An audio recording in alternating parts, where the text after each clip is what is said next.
Praise Lord. Hallelujah. പ്രിയപ്പെട്ടവരെ, ഇന്ന് ഈശോ എന്നോടും നിങ്ങളോടും പറയുകയാണ് തിരിച്ചു വരുവാനായിട്ട്. അതെ പ്രിയപ്പെട്ടവരെ, ഈശോയുടെ അടുക്കലേക്ക് തിരിച്ചു വരുവാൻ ഈശോ നമ്മെ ആഹ്വാനം ചെയ്യുകയാണ്. നമുക്ക് നോക്കാം ഈശോ പറയുന്ന ആ തിരുവചന ഭാഗം ഏതാണെന്ന്.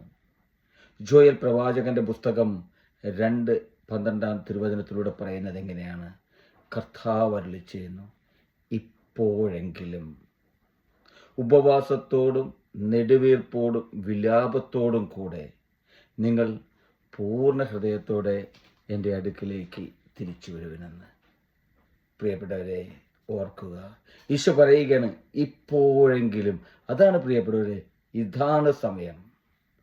ഈ സമയത്തെങ്കിലും എനിക്കും നിങ്ങൾക്കും തിരിച്ചു വരുവാനായിട്ട് സാധിക്കണം. ഈശോ ആഗ്രഹിക്കുന്ന ഒരു തിരിച്ചുവരവ് എൻ്റെ നിങ്ങളുടെയും ജീവിതത്തിൽ നമ്മൾ ചിന്തിക്കണം. പ്രിയപ്പെട്ടവരെ, കഴിഞ്ഞ കാലഘട്ടങ്ങളെല്ലാം ഞാനും നിങ്ങളും എവിടെയായിരുന്നു, ഏതൊരവസ്ഥയിലൂടെ കടന്നു പോകുന്ന വ്യക്തികളായിരുന്നു എന്ന് ജീവിതത്തിൽ ഈശോയ്ക്ക് നമുക്ക് ഒന്നാം സ്ഥാനം കൊടുക്കുവാൻ സാധിച്ചിട്ടുണ്ടോ? അതോ എന്താണ് ഞാനും എൻ്റെ ഈശോയും തമ്മിലുള്ള ബന്ധം? ഇപ്പോൾ ഞാനും ഈശോയും തമ്മിൽ എവിടെയാണ്?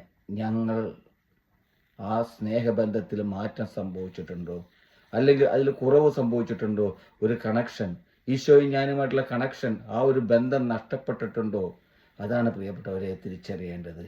അങ്ങനെയെങ്കിൽ ഓർക്കുക, ഈശോ ആഗ്രഹിക്കുന്ന ഒരു തിരിച്ചുവരവ് നമ്മളിലേക്ക് തന്നെ വരുവാൻ നമുക്ക് സാധിക്കണം. പ്രിയപ്പെട്ടവരെ, നമ്മളിൽ എല്ലാവരും മുഖത്ത് ചിരിച്ചകത്ത് ദുഃഖവും പേറി നടക്കുന്ന മക്കളാണ്.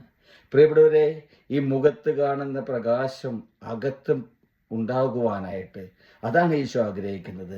ആ ഒരു പ്രകാശം അകത്തും പുറത്തും ഉണ്ടാകണമെങ്കിൽ ഈശോയാകുന്ന രക്ഷകരിലേക്ക് മടങ്ങി വരുവാൻ എനിക്കും നിങ്ങൾക്കും സാധിക്കണം. പ്രിയപ്പെട്ടവരെ, ഓർക്കുക, തിരുവചനം ഏറ്റെടുത്തുകൊണ്ട്, ഹൃദയത്തിൽ ഏറ്റെടുത്തുകൊണ്ട് പ്രാർത്ഥിക്കുക. എൻ്റെ ഈശോ ആഗ്രഹിക്കുന്നത് പോലെ നഷ്ടപ്പെട്ട ആ കണക്ഷൻ വീണ്ടെടുക്കുവാൻ, ദൈവത്തിൻ്റെ തിരുസന്നിധിയിലേക്ക് മടങ്ങി വരുവാൻ എനിക്കും നിങ്ങൾക്കും സാധിക്കട്ടെ. അതിനായി ഇന്നത്തെ ദിവസം നമുക്ക് ഈ തിരുവചനം ഏറ്റെടുത്തുകൊണ്ട് പ്രാർത്ഥിക്കാം. ഹല്ലേലൂയ. ആമേൻ.